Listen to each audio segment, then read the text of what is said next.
नमस्कार आप सभी को।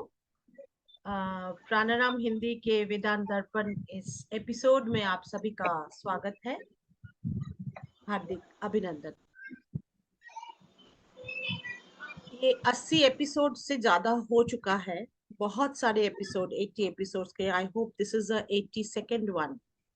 तो आप लोग जुड़े हैं, अच्छा लग रहा है इसके साथ में कि हम कुछ कार्य कर पा रहे हैं इसके द्वारा, जो उद्देश्य लेके चले थे। और ये ठाकुर का ही आदेश है कि हम लोग इस पर काम करें कुछ, इसलिए। तो ज्यादा नहीं बोलते हुए मैं ऋषि श्री गौतम चटर्जी सर का स्वागत करती हूँ। प्रणाम सर। आनंद। जो काशी से जुड़ते हैं, आनंद कानन काशी। और ये जो एपिसोड्स होता है हम लोगों का, मैं बोलूं कि ये समय में जब तक हम लोगों का ये सेशंस चलता है, तब तक मानो हम लोग ही आनंद कानन में पहुंच जाते हैं। मैं काशी नहीं बोलूंगी, वाह। आनंद कानन में हम लोग पहुंच जाते हैं। आप लोग अगर गौर से इसको सुने और उस पर चिंतन करें, तो I hope I am not very much wrong about it. आप लोग इसको देखें, सुने, तो उसको मंथन करें, चिंतन करें, तो आपको समझ में आएगा कि क्यों काशी को आनंद कानन बोला जाता था। और ये जो ऋषि सर हमारे साथ जुड़ते हैं हर एपिसोड में, स्पीकर हैं इसमें, और हम लोगों को जो है एक आनंद कानन की जगह ले जाते हैं हर एक एपिसोड के द्वारा। बहुत आभार सर। नाम आप सर ये जानना चाहेंगे कि पिछले जो एपिसोड्स हुआ था उसमें लास्ट जो एपिसोड था सर, वो होमोसेक्सुअलिटी के ऊपर में आप मार्गदर्शन किए थे और वेदांतिक एस्पेक्ट इस पर बोले थे। हमारे देश में ऐसा है कि सेक्स एजुकेशन को लेकर के ज्यादा चर्चा नहीं किया जाता है, और कभी ये एक विकृत रूप धारण करती है, छुपा के इसको डिस्कस किया जाता है, बोला जाता है। और ये एक मैं क्या बोलूं, एक गलत तरीके से भी कभी यूज होता है।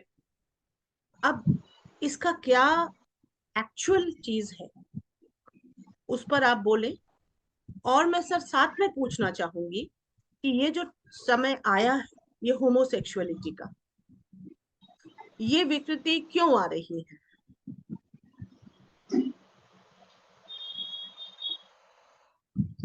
अगर भारत ऋषि मुनियों का ही देश है, तो उस पर भी इन सब चीजों के चर्चा के बिना साधना में वो आगे नहीं बढ़े, क्योंकि देह को लेके ही तो साधना करना है जब तक वो देह शरीर में है। जब वो देह शरीर में थे, तो वो कामना वासना उनके साथ थी। उसमें से कई कामनाओं में से एक है ये सेक्स। तो उसकी क्या एक्चुअली उद्देश्य है? जैसे आंख से हम देखते हैं, कान से हम सुनते हैं, हर एक इंद्रियों का एक एक फंक्शन है, क्रिया है। उसी प्रकार इसके ऊपर आप आलोकपात करें सर, हमें मार्गदर्शन करें। और हमारे सनातन धर्म के जो दृष्टि है इस पर, जो दर्शन है, इसको क्लैरिटी से बोले। जी सर। क्या देखिए कंफ्लिक्ट संगमित्रा जी, कंफ्लिक्ट रहता है इसको लेके? कई चीजें में क्यों कंफ्लिक्ट रहता है? जी सर। ये तो बहुत सरल सी चीज है संगमित्रा जी, कि जैसे ज्ञानेंद्रियां हैं वैसे ही जननेंद्रिय है ना। अब सब चीजों का जो प्रॉपर यूज है वो अपने आप होता रहता है। सामने अगर कोई चीज आ गई तो आंख उसे देखता है, कोई साउंड होता है तो कान से सुनता है ना। इसी तरह से मेल फीमेल, पुरुष स्त्री, ये प्लैनेटरी टू जेंडर्ड प्लैनेट, दो ही जेंडर है। और उसको लेकर के जब दो व्यक्ति साथ होते हैं, पुरुष स्त्री, तो जेनिटल ऑर्गन का यूज होता है। इसको हम लोग बहुत स्पष्टता और सरलता से हम लोग एनिमल्स वर्ल्ड और बर्ड्स वर्ल्ड में देख सकते हैं। ठीक है, उसके लिए ठीक है एक प्रॉपर परिस्थिति और प्रॉपर जगह, प्रॉपर ऋतु चीजें होती हैं, लेकिन कभी भी ये देखने में नहीं आया है पशुओं में या पक्षियों में किसी भी तरह की कोई विकृति। मनुष्य ही तो सब तरफ ऑब्जर्व करता रहा है और सब तरफ कैमरा लगा के समुद्र के नीचे कहाँ क्या हो रहा है, मछलियों की दुनिया में, जंगल में कहाँ क्या हो रहा है, पक्षियों के समाज में क्या हो रहा है, मनुष्य ही तो लगातार इसको ऑब्जर्व करता है, बिल्कुल एक लंबे समय से। और आज हम लोग यहाँ तक आ गए हैं कि देखते हैं कि वहां पर जो सेक्सुअल लाइफ है वहां कोई विकृति नहीं है। मेल फीमेल टाइगर्स हैं, मेल फीमेल स्पाइडर्स हैं, मेल फीमेल एंट्स हैं। तो ये जो प्रजनन है, ये प्रोक्रिएशन है, इसमें कहीं कुछ प्राकृतिक रूप से कहीं कोई विकृति नहीं, किसी भी तरह से कोई कमी किसी में हो सकती है। हम लोग कहानियों में पाते हैं, राजा पुरु के साथ पाते हैं, जो पुरु वंश था, ठीक है, कि वो जब भी कहीं भी बैठते थे और कहीं पर देख रहे हैं किसी स्त्री को देखते थे झरने में के पास नहा रही है कुछ भी, तो उनके पास वो स्खलन होता था, ये कमी तो है। लेकिन अगर हमें हो सकता, तब तो आंख के लेवल पर भी है, हमारे पास दृष्टि दोष हो सकता है, दृष्टि में हमारे यहाँ कमी हो सकती है। अगर दृष्टि बाधित नहीं है, आंख की रोशनी कम हो जाती है। वैसे कोई भी इंद्रिय है वो इनसफिशियंट हो सकता है, इम्प्रॉपर हो सकता है ना। लेकिन आमतौर पर जो हाथ पांव जो कुछ भी दिया हुआ है, वो अपने आप में सारी इंद्रियां मनुष्य को उस रूप में दी गई होती है प्रकृति से। और हम लोग देखते हैं कि पशुओं के समाज में, पक्षियों के समाज में किसी भी तरह की कोई विकृति नहीं, कोई प्रॉब्लम ही नहीं है, और ये चलता चला रहा है। बल्कि हम लोग ये कहते हैं कि शेर कम हो जा रहे हैं, हमको उनको बचा के रखना चाहिए, और तरह तरह के जो पक्षी हैं वो कम हो जा रहे हैं, उनको बचा के रखना चाहिए पर्यावरण को बचाने के। अब हम लोग ये क्यों नहीं देखते हैं कि हम लोग जो विकृति लाए सेक्स के लेवल पर, सेक्सुअल लाइफ के लेवल पर, वो भी कहीं ना कहीं पर्यावरण को प्रभावित करता है, ये नहीं देखते हम लोग सोचते हैं कि गिद्ध अगर कम हो जा रहे हैं, कौवे अगर कम हो जा रहे हैं, अगर गौरैया कम हो जा रहा है, तो पर्यावरण में कहीं ना कहीं बैलेंस हो जाएगा, इसलिए बचा के रखें। लेकिन हम लोग ये नहीं देखते हैं कि जो हम लोग मर्यादा शब्द तो लाते हैं मनुष्य समाज में सेक्स को लेकर, लेकिन ये नहीं सोचते हैं कि कहीं ना कहीं उसमें एक विकृति आ गई है, वो विकृति हमारे पूरे विश्व पर्यावरण को प्रभावित करता है, वो नहीं देखते। तो अगर सिंपली देखिए कि पुरुष है, स्त्री है, जननांग है, उनका प्रयोग है, प्रोक्रिएशन है, संतान उत्पत्ति है, कोई प्रॉब्लम नहीं है। चाहे वो ऋषि मुनियों के समय से चला आ रहा है, चाहे आज वो उत्तर आधुनिक समय जो है ना, डिजिटल एरा, कोई प्रॉब्लम नहीं है। विकृति कहाँ से आती है? और विकृति का प्रभाव यह है कि वो पूरे पर्यावरण को नष्ट करता है ना। एक विकृति तो बाहरी तौर पर होता है, जैसे मान लीजिए आपने हिरोशिमा पर बम गिरा दिया, तो वहां जितने भी लोग, नया जनरेशन आ रहा है, वो पूरा कहीं पर हाथ नहीं है, कहीं पाँव नहीं है, कहीं कुछ नहीं है, वो बहुत लंबे कई जनरेशन तक उसका प्रभाव दिखा, जो बम गिराया गया था नागासाकी, है ना। और दूसरी तरफ हम ये भी देखते हैं कि ये एक ऐसी चीजें हैं, आंख से कैसे देखो किसी को सिखाया नहीं जाता। आंख देखता है, कान सुनता है, वैसे जनन जनन इंद्रिय का प्रयोग कैसे करना है, या पुरुष स्त्री में सेक्स की घटना कैसे होनी, इसको पढ़ाने सिखाने की जरूरत ही नहीं है, सेक्स एजुकेशन की जरूरत ही नहीं है। क्योंकि अगर ऐसा होता कि आदमी को सिखाया जाए तब जाके सेक्सुअल रिलेशनशिप होगा, तब तो जो हमारे यहाँ जो ऐप ओरिजिनल लोग हैं निकोबार आइलैंड में और ऑस्ट्रेलिया में, ये आदिवासी समुदाय है, वहां तो किसी को सिखाया नहीं जाता है, पशु पक्षियों को नहीं सिखाता, दो मकड़ी मेल फीमेल को कोई नहीं सिखाता, कोई एडल्ट एजुकेशन की भी जरूरत नहीं है वहां पर, सेक्स एजुकेशन की भी जरूरत नहीं है।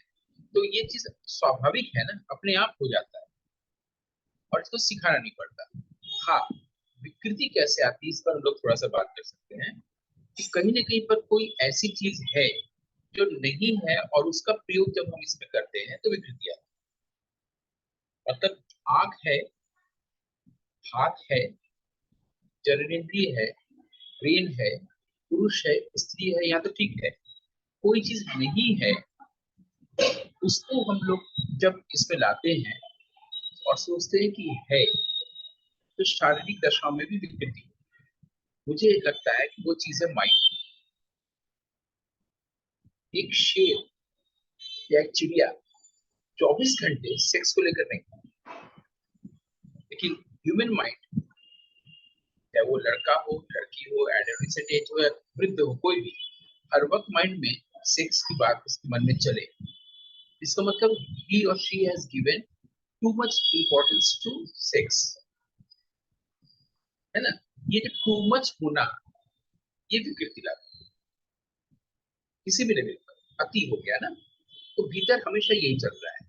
एक अभी स्टडी में देखा गया है कि जो हमारे यहाँ जो डिजिटल एरा में जो मोबाइल और तमाम चीजें हैं, उसमें जितनी चीजें दी जाती है, उसमें 95% चीजें जो है सेक्स से जुड़ी चीजें, और वो उसमें भी पोर्नोग्राफी। 5% में इंटेलेक्चुअल चीजें, पढ़ाई लिखाई, बाकी चीजें चल रही पूरे वर्ल्ड। 95, और ये कांस्टेंट चला ही आ रहा है। इसका मतलब सबसे पहले तो हम लोगों ने बहुत ज्यादा इंपॉर्टेंस इसको दे रखा है, सेक्स को, प्लेजर प्रिंसिपल को दे रखा है।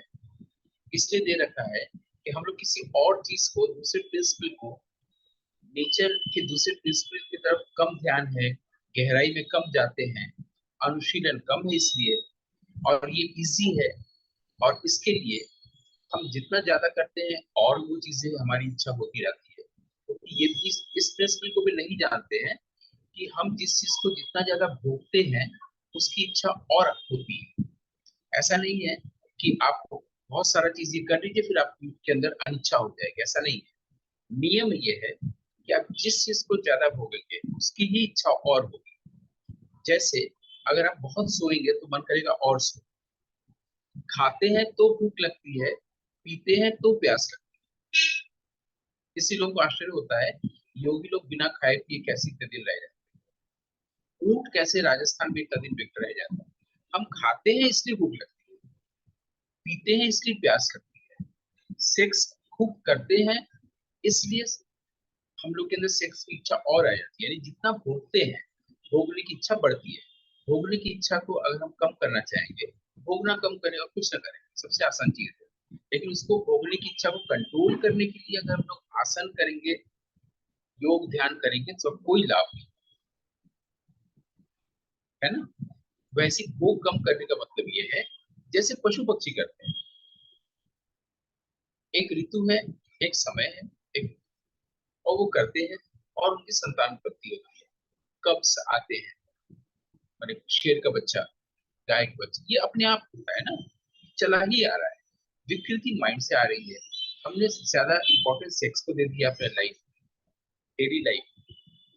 कहीं पर वहां पर सेटिस्फाई नहीं है, कभी पर हम सेटिस्फाई और होना चाहते हैं। ये माइंड का खेल चल रहा है। और उससे पहले हमने माइंड को बहुत ज्यादा इंपॉर्टेंस दे दिया, जो दरअसल एग्जिस्ट ही नहीं करता। अब यहाँ से हम लोग सरफेस से थोड़ा सा इन डेप्थ जाने की कोशिश करेंगे। ये हो सकता है कि लोग इसको पसंद ना करें, सेक्स पर बात करना या चर्चा करना वो लोग ज्यादा पसंद करें, लेकिन स्वभाव है यहाँ पर कि हम लोग धीरे धीरे सरफेस से एक तल नीचे जाएंगे, एक तल और नीचे जाएंगे, वहां से हम सब स्ट्रेटम तक जाएंगे, और वहां से कोई रत्न और मोती लेके इस विषय का भी आएंगे। क्योंकि अगर गहराई में नहीं जाएंगे फिर वेदांत दर्पण का कोई मतलब नहीं, है ना। और ऐसा भी नहीं है कि बिल्कुल जो बिल्कुल लोग सर। सेक्स में रुचि लेते हैं, प्रेशर प्रिंसिपल में रुचि रखते हैं, उनको हम जोड़ करके पहाड़ा पढ़ाने जा रहे हैं, ऐसा भी नहीं है। सिर्फ ये देखने की कोशिश कर रहे हैं कि बिना विकृति के भी सेक्सुअल लाइफ हो सकती है या नहीं। तो ये जो गहराई में जाने से क्या होता है, गहराई में जाने से क्या होता है कि हमारा जो वर्ल्ड ऑफ नॉलेज है वो विस्तार होता है। विस्तार लेने से क्या होता है, हमारा जो सोचने का ढंग है वो बड़ा होता है। अब ये विस्तार लेना, बड़ा ले होना क्या है, वो सिंपल सी चीज है। हम लोग यहाँ पर जब भी वेदांत की बात कर रहे हैं, तो एक बात आप बार बार बोलती हैं, ब्रह्म सत्य जगत मिथ्या, कई बार आप बोल चुके हैं। इसमें जो ब्रह्म शब्द आता है वो ब्रीह धातु से बना है। और ब्रीह का मतलब होता है एक्सपैंड, enlarge, बड़ा, है ना। तो पृथ्वी लगातार बड़ी हो रही है, ये साइंटिस्ट लोग खोजते रहे, लेकिन हम सिर्फ ब्रह्म की बात को जानेंगे। ब्रह्म का चीज ही है जो हमेशा अपने आप को enlarge करता है, बड़ा करता है। हम हमारा जो ये देखने का ढंग, परसेप्शन या पर्सपेक्टिव बड़ा हो, इसका मतलब ये नहीं कि वो ग्लोबल हो। ये ग्लोबल भी बहुत व्यावसायिक प्रोफेशनल शब्द है। मतलब हम लोग बड़े ढंग से सोच रहे का मतलब ये नहीं उसमें अमेरिका रशिया सब आ गया। बड़े ढंग से सोच रहे का मतलब हम गहराई में हैं। जब हम गहराई में जाते हैं तो हमारा ये जो स्पेक्ट्रम है वो बड़ा, तो बड़ा होने का मतलब ये नहीं कि काशी है या वाराणसी है, वहां से लखनऊ भी आ गया और फिर दिल्ली भी आ गया, फिर एशिया महाद्वीप आ गया, है ना। अब ये जो काशी की भी आप महिमा को प्रणाम कर रही थी शुरू में आप, वो भी मैं बता दूं, ये जो आनंद कानन काशी है, इसको इस प्रेजेंट इंस्टेंट में फील किया जा सकता है, क्योंकि उसका कोई भौगोलिक परिप्रेक्ष्य नहीं है। आनंद कानन काशी, ये कोई भौगोलिक सच्चाई नहीं है, ये कोई भौगोलिक रियलिटी नहीं है। पहले ऐसा था, फिर ऐसा हुआ, तो फिर ऐसा हुआ था। इसकी स्पिरिचुअल मेमोरी तो है, कोई जियोग्राफिकल मेमोरी नहीं। और ये काशी क्षेत्र कहा गया है, बृहत्तर काशी या बृहद काशी कहा गया है। बृहद का मतलब जो ऑल इंक्लूसिव सब है, पूरा विश्व समाहित है, और वो इटर्नल है। तो फिर बृहद शब्द आया, वही बृहद धातु, बृहद से बृहस्पति हुआ है, शब्द बना है। और बृहद धातु से ब्रह्म बना है, ब्रह्म से ब्रह्मण हुआ है, और ब्राह्मण हुआ है। अब जो ब्रह्म, जो एनर्जी है, जो कॉन्शियसनेस है, जो लगातार अपने आप को एक्सपैंड करता हुआ है, वो एनर्जी अपने आप को एक्सप्रेस करती है मंत्र में। जब भी हम लोग वेद की बात करें कि वेदांत दर्पण है, तो हम लोग वेद और वेदांत अपने आप आएगा ही, उससे हम मतलब ये स्पीकर बच नहीं सकता, क्योंकि वेद और वेदांत की चर्चा करने के लिए उसका जो अमृतम लेने के लिए ही ये एपिसोड हम लोग करते हैं ना। तो उसको अपने आप आएगा, इसके लिए कुछ करना नहीं पड़ेगा। तो वो, ये जो वेद का मतलब है एक मंत्र संहिता, माने उसमें फिलोसॉफी का साइड है। अब आपके दिमाग में कोई भी बात आएगी, कोई नई बात, कोई आइडिया, उसको आप तुरंत करने जाए, माने एक्शन जो है वो नॉलेज के साथ अपने आप जुड़ा हुआ है, दो को आप अलग नहीं कर सकते, बोथ आर इनसेपरेबली वन। तो जो हमारे भीतर जो बातें आती हैं, ये माइंड के कारण आती है। माइंड के कारण कैसे आती हैं कि हम जो जीवन में जीते हैं, जो समाज में देखते हैं, इन इंद्रियों से, इसको हम ज्ञानेंद्रिय कहते हैं, है ना, जिसमें हमारा अपना और समाज का सेक्सुअल लाइफ भी है। उसको जब हम देखते हैं और उसको अनुभव करते हैं, अनुभव कैसे करते हैं, उस पर हमारे रिएक्शंस होते हैं, अच्छा बुरा।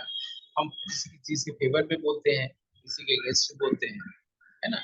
हम जब किसी के फेवर में बोलते हैं और वो बहुसंख्य हो जाता है, तो कोर्ट फिर कहता है कि हाँ, इसके लिए हम एक नियम बना देते हैं, इसको हम स्वीकृति प्रदान करते हैं समाज में। समलैंगिकता या लेस्बियनिज्म, जो महिलाओं में भी है तो लेस्बियनिज्म है, पुरुष में है समलैंगिकता, है ना।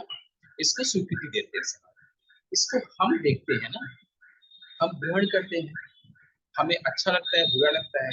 जैसे उसमें इमोशन का तत्व आया, तो वो एक्सपीरियंस में बदलता है।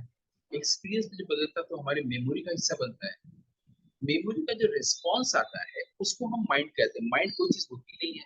तो उसमें स्पीकर ने तो ढूंढने की कोशिश की कि मनुष्य के शरीर में माइंड है कहाँ, और माइंड इतना बोला गया है वो कहीं नहीं दिखता है। माइंड एक अंग्रेजी शब्द है, दिखेगा भी कहाँ से? भारतीय परंपरा में संस्कृत का शब्द आएगा, ये शब्द तो नहीं आएगा, लेकिन माइंड आया। माइंड की पूरी लॉजी आई, यानी शास्त्र आया, यानी साइकोलॉजी आया, साइकेट्रिस्ट आया, सब कुछ आ गया, है ना। अभी जो माइंड शब्द आया है उसको सब लोग बोलते हैं कि मेरा माइंड अभी ठीक नहीं, मेरा मूड अभी सेक्स के लिए तैयार नहीं, मैं मेरा मूड मूड और माइंड ये सब खूब आता है ना। अब क्या है, अभी मेरा मूड नहीं है, अभी मेरा माइंड इस चीज में पड़ा हुआ है। माइंड क्या है, अगर गौर से देखा जाए, साइंटिफिकली बात किया जाए, ब्रेन में वो चीज है जिसको मेमोरी है। मेमोरी को दिखाया जा सकता है, दिखाया जा चुका है 100-200 साल। ब्रेन मैपिंग हो चुकी है, जीन मैपिंग हो चुकी है। मेमोरी क्या होता है उसका बाकायदे चार्ट हो चुका है। एक आदमी के भीतर ब्रेन होता है, ब्रेन में मेमोरी होती है। इसमें ये कोई काल्पनिक चीज नहीं। बाकायदे टिश्यूज से बना हुआ जो ब्रेन है, उसमें ब्रेन सेल्स होता है, उसमें मेमोरी होती है। ठीक है। मेमोरी रिस्पॉन्ड करती है, मेमोरी का रिफ्लेक्स एक्शन होता है घटनाओं। मेमोरी का जो रिस्पॉन्स होता है उसको लोग, ये जो स्पीशीज है ह्यूमन स्पीशीज, वो उसको माइंड कहता है। मेमोरी के रिस्पॉन्स, अभी आपने कोई चीज बोला, उस पर मेरे मेमोरी में क्या चीज रखा वो रिस्पॉन्ड करेगा। वो मैं कहूंगा कि ये माइंड है या थॉट है, ये कुछ बोलेंगे। एक्चुअली कुछ ये होता ही नहीं। अगर बहुत ही फैक्ट के लेवल पर हम लोग आगे बढ़े, आप ये जो एक्सपीरियंस है और मेमोरी है और उसके रिस्पॉन्स जिसको माइंड कहते हैं, उसी के आधार पर हम पूरा जीवन जीते हैं और बोलते भी हैं। और हम सोचते हैं कि हम बहुत अच्छी बातें बोल रहे हैं, और उसी वक्त में हम ये भूल जाते हैं, बल्कि ये भी भूल जाते हैं पिछले अंक में हम लोगों ने इस पर बात की थी, वेद के चौथे मंडल पर बात की थी, और गौतम वामदेव की बात की थी, वामाचार आया था, तंत्र आया था, आदि आदि बातें आई थी पिछले एपिसोड में, है ना। उसी के आगे चल रहे हैं। लेकिन हम लोग जब इस मेमोरी के रिस्पॉन्स को नहीं करते हैं, क्योंकि मेमोरी के रिस्पॉन्स से हम लोग आगे परम्यूटेशन कम्युनिकेशन से सेक्स आदि पर भी बात करते हैं, और इतना ज्यादा इंपॉर्टेंस देते हैं, और फिर सोचते हैं इससे बाहर कैसे आए। फिर पतंजलि की शरण में जाना चाहते हैं, यम नियम आहार प्राणायाम आदि आदि। कोई जरूरत नहीं। अगर हम चीज समझते हैं कि हमारी ये ज्ञानेंद्रियां ये ज्ञान को प्राप्त करने के लिए नहीं है, वो गलत शब्द बोल दिया गया है। ज्ञान अगर भीतर है, आंखें बाहर देखती हैं, उसका इसके साथ कोई मतलब ही नहीं है, तो इरिलेवेंट हो जाएगा ना। हम इंद्रियों पर संयम, इवन ज्ञानेंद्रियों पर संयम, या हमारे यहाँ ये आंख कान स्पर्श, इन सब चीजों पर संयम करने की जरूरत ही नहीं है, जो कई हजार साल से सिखाया जा रहा है। और योगी ऋषि मुनि कह रहे हैं संयम करो, ज्ञानेंद्रियों पर, जननेंद्रियों पर। ज्ञानेंद्रियों पर करने से ही हो जाएगा। हमारे बनारस में एक दुर्गा मंदिर है रामनगर में, उसमें एक छोटे से स्टैचू से भी दिखाया गया है, एक आदमी ऐसे किया हुआ है और एक हाथ से अपने जननाथ को पकड़ा हुआ है। वो बता रहा है कि दो चीजों पर अगर आप नियंत्रण करें, आपका जीवन बहुत सुंदर हो जाएगा, अच्छी बात है। हम उसके भी आगे चल रहे हैं, उसके भी आगे। वो ये कि सारा चीज, पहली बात हम ये समझ गए हैं कि आंख कान आदि आदि की जो कोई भी चीजें हो रही है वो इरिलेवेंट है। उससे हम भीतर जो प्रकाश है, ज्ञान है, ब्रह्म है, उसके अप्रोच कर ही नहीं सकते। पहले इसको छोड़ना पड़ेगा, बाहर की दुनिया को छोड़ना पड़ेगा, यानी सेंसेस से जो बाहर देखते हैं उसको भीतर करना पड़ेगा। कोई जरूरत नहीं है, बस इतना ही समझ काफी है कि ये जो पांच इंद्रियां, इसको हम ज्ञानेंद्रिय कहते हैं, उसको कोई जरूरत ही नहीं है, इससे कोई काम ही नहीं। जब उसका काम नहीं रहा, तो हमारा ये जो इमोशन, एक्सपीरियंस, मेमोरी, मेमोरी का रिस्पॉन्स, माइंड, सब कुछ रिलेवेंट हो गया ना। अगर ये क्लियर हो रहा है, सरल हो रहा है, तो हम आगे बढ़े धीरे धीरे। हमको धीरे धीरे ही चलना चाहिए। ठीक है। और अब हम इसको पूर्ण विराम तक पहुंचने से ठीक पहले हम लोग आ गए हैं। वो ये कि जब ये हम लोग के लिए कोई मतलब का नहीं रहा, तो क्या होगा, दो लाभ। पहला लाभ तो ये होगा, उतना ही इंद्रियों का उपयोग होगा जितना होना चाहिए आँख का, कान का, जननेंद्रिय का। जब जिसकी जितनी जरूरत होगी वो उतना ही करेगा, क्योंकि अब हम उसको लेकर सोच नहीं रहे हैं, विपरीत दशा तक नहीं पहुंच रहे, क्योंकि मेरे लिए ये मूल ज्ञान को प्राप्त करने के लिए ये इरेलीवेंट। ज्ञान हमारे भीतर है, और किस आंख से हम उस ज्ञान को नहीं देख सकते, इस कान से उस ज्ञान को नहीं सुन सकते हैं, इस इस स्पर्श से हम, स्पर्श की जो इंद्रिय है उससे हम ब्रह्म को नहीं छू सकते, टेस्ट नहीं कर सकते जीभ से कि आओ जरा चख के देखें, नहीं कर सकते ना। ऐसे हाथ से नहीं छू सकते। इसका मतलब ये इंद्रियां बेकार हो गई। जब इंद्रियां बेकार नहीं हुई, बेकार इस अर्थ में, वो इरिलेवेंट हो गया प्रज्ञा को समझने के लिए, इंसाइट को समझने के लिए, लाइट को समझने के लिए, लाइट को जानने के लिए, लाइट को रियलाइज करने के लिए, ब्रह्म का बोध करने के लिए। ठीक है। ये जब क्लियर हो गया, अब जो हम एक्सपीरियंस करते हैं, वो उसमें एक परिमिति बोध आ गया, मतलब वो अननेसेसरी और अति नहीं हो गया, उतना ही हो रहा है जितना होना चाहिए। चलने के लिए पाँव की जरूरत है, बैठने की जितनी जरूरत है, देखने की जितनी जरूरत है, सिर्फ इतनी ही काम करेंगे ना इंद्रियां, इंद्रियां अपने आप उसको प्रॉपर यूज अब हो रहा है। अब क्या हुआ, उधर मेमोरी का रिस्पॉन्स अब नहीं आ रहा है माइंड के रूप में, जिसको हम कहते थे। और बार बार हम सेक्स पर सोचते थे। अगर हम ये सोचते हैं कि सेक्स एक अच्छी चीज है, वो भी गलत है, सेक्स एक बुरी चीज है, वो भी गलत है, तो माइंड के रीजन के अंदर ना, माइंड ही खत्म। ठीक। अब क्या है, कुछ और भी चीज प्रॉपरली काम करे, कुछ और इंद्रिया भी हमारे भीतर प्रॉपरली काम करती है। वो ये कि वो जो ब्रह्म है, वो अपनी एनर्जी को, अपनी कॉन्शियसनेस को इस ह्यूमन बीइंग के कॉन्शियसनेस में रिफ्लेक्ट करेगा। वो जो बड़ा लाइट है, बृहत्तर लाइट, बृहत्तर काशी का बृहत्तर प्रकाश, वो इज एम्बॉडीड कॉन्शियसनेस है, जिसमें वो रिफ्लेक्ट करेगा। जब वो रिफ्लेक्ट करेगा और उसको जब हम एक्सप्रेस करने जाएंगे, अभी तक तो माइंड को एक्सप्रेस कर रहे थे, अब माइंड का जब निषेध हो गया, तो उसको रिफ्लेक्ट करेंगे तो मंत्र, मंत्र में ब्रह्म भी है, ब्रह्म की भीतर की पोटेंसी यानी कि एनर्जी भी है, और उसी से ब्राह्मण, एक से ब्राह्मण ग्रंथ बने। और मंत्र संहिता यानी फिलोसॉफिकल साइड, और उसका एक्शन, माने हमारे पास कोई आइडिया आया, जैसे आइडिया आया कि हमारी जो ज्ञान इंद्रिया, तथा कथित ज्ञान इंद्रिया है, वो इरेलीवेंट है, ये आइडिया आया। अब जैसे ही आएगा, इसको करेंगे भी ना, एक्शन में लाएंगे, उसको साधना कहते हैं। वो एक्शन है, वो यज्ञ है प्राचीन भाषा में, वही ब्राह्मण है। तो मंत्र संहिता, और ब्राह्मण के अंदर मंत्र भी हो गया, ब्राह्मण भी हो गया, आरण्यक भी हो गया। ये पूरे वैदिक साइंस जहां पर आके एंड होता है अपनी बातें, चर्चा, वो उपनिषद है। क्योंकि वहां पर वैदिक साइंस की पूरी बात आगे खत्म हो रही है, एंड हो रहा है, अंत हो रहा है, इस चीज को वेदांत कहा गया है। लिटरल लिटरल मीनिंग वेदांत का यही है। वेद से चला मंत्र, यानी मंत्र संहिता, ब्राह्मण, आर्यन, उपनिषद, बस उपनिषद में आके ये पूरा साइंस खत्म हो रहा है, इसलिए वेदांत। लिटरल लिटरल लिटरल मीनिंग हो गया। अब क्या है कि जब माइंड नहीं है, तो हमारा बोलना भी नहीं है। अब जो वो रिफ्लेक्ट किया, जिसको परावाक कह रहे हैं, और वो हमारे चेतना में उसका रिफ्लेक्शन आया, तो उस पर हमारी सारी चीजें काम शुरू कर देगी। जो हमारे यहाँ बुद्धि है, इंटेलेक्ट, और जो अभी मेमोरी का रिस्पॉन्स था, ये सब काम शुरू करेगा, आर्टिकुलेट करनी शुरुआत करेगी। उसमें साउंड मिक्स होगा, उसको हम जब बोलेंगे वो मंत्र होगा। उस मंत्र को जब हम एक्शन में लाएंगे तो वो ब्राह्मण होगा, साधना यज्ञ शुरू हो जाएगा। ये हो सके, यही वेदांत को जीना होगा।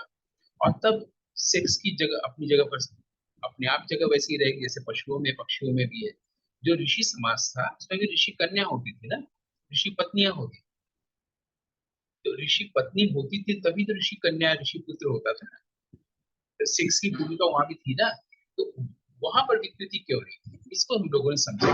वो इसलिए थी कि वहां पर माइंड का प्रयोग नहीं करते, वहां पर ब्रह्म का प्रयोग करते थे, कॉन्शियसनेस का प्रयोग करते थे, प्योर कॉन्शियसनेस का प्रयोग करते थे। इम्प्योर कॉन्शियसनेस का नहीं, इम्प्योरिटी का नहीं, माइंड का नहीं। ये फर्क, इसको हमने, क्योंकि आधे घंटे में बृहत काशी, बृहत ब्रह्म, इसको तो नहीं कहा जा सकता है, कॉम्प्रिहेंसिव ढंग से हमने थोड़े में रखने की कोशिश की। क्या ये स्पष्ट हुआ है, आप तक ये गया है? अगर गया है तब तो ठीक है, नहीं गया तो हम लोग इसको आगे और बात कर सकते हैं। आप ही बताएंगे कितना और समय है।